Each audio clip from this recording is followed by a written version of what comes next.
Halo teman-teman, selamat berjumpa kembali di YouTube channel kami. Kali ini kami akan mempersembahkan video memasak dengan judul Tumis arcis bokni. Baik dimulai dari bawang putih cincang, bawang merah, bawang bombay, bokni yang direndam lunak, jagung muda, wortel, dan sayur arcis. Baik, tambahkan minyak, sebarkan tunggu panas, masukkan sebagian bawang putih cincang untuk digoreng. Baik, kita tumis hingga warnanya menjadi kuning kecoklatan dan menjadi garing seperti ini. Baik, boleh kita tiriskan dan tempatkan di satu tempat. Baik, tambahkan lagi sedikit minyak. Baik, kita tunggu panas, masukkan semua bahan di piring ini, kita tumis. Teman-teman, apabila Anda mempunyai pertanyaan atau komentar-komentar positif dan ingin berdiskusi dengan kami, silakan tinggalkan pesan Anda dan kami akan dengan sangat senang hati bisa berdiskusi dengan Anda.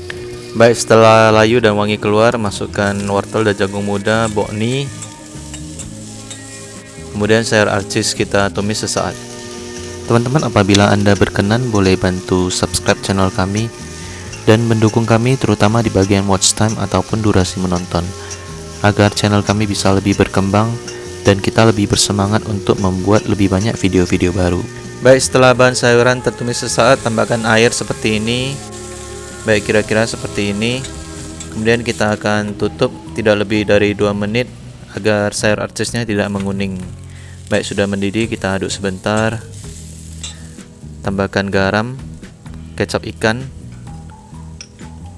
perisa jamur, saus tiram, gula, dan bubuk merica. Baik, kita larut-adukkan agar bisa tersebar merata semuanya. Tambahkan sedikit air lagi. Baik, boleh kita tes sebentar. Tambahkan sedikit kecap ikan untuk mengkoreksi rasa. Baik, maka boleh kita hidangkan di atas sebuah piring seperti ini sebagai santapan makan siang atau makan malam kita. Tambahkan sedikit bawang putih goreng agar lebih nikmat dan wangi. Baik teman-teman, inilah tumis arcis bokni. Silakan teman-teman bisa like, share, subscribe, dan aktifkan lonceng notifikasi.